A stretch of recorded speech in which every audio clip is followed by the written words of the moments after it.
Hello বন্ধুরা, সবাই কেমন আছেন? আশা করি ভালো আছেন। আজকে একটি রেসিপি আপনাদের সাথে শেয়ার করব, সেটি হচ্ছে মায়ের হাতের ইলিশ লেবু। আর মায়ের গাছেই কিন্তু সুন্দর লেবু হয়েছে, সেই লেবু দিয়েই কিন্তু মা ইলিশটা রান্না করবে।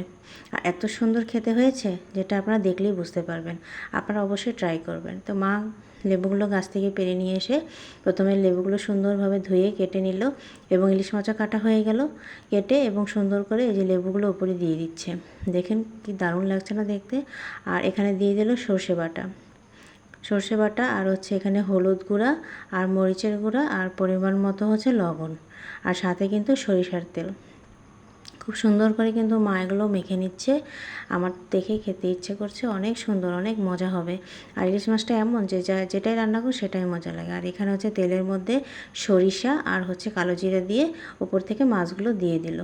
তো দেখুন, আর যে বাটিটা ছিল সেই বাটিটা ধুয়ে সেই পানিটা অল্প করে দিয়ে দিল। আর এই যে দেখেন কত সুন্দর লাগছে। তো ইলিশ মাছ রান্না করতে কিন্তু বেশি সময় লাগে না। তো এই যে দেখেন রান্না হয়ে গেল। আর এই যে একটা বোম্বাই মরিচ নিয়ে নিল আর সুন্দর করে মা পরিবেশন করে দিল। আর খেতে কিন্তু অসাধারণ হয়েছে। আপনারাও খেয়েছেন কিনা অবশ্যই কিন্তু কমেন্ট করে জানাবেন। আর দেখতে কেমন হয়েছে, দারুণ না?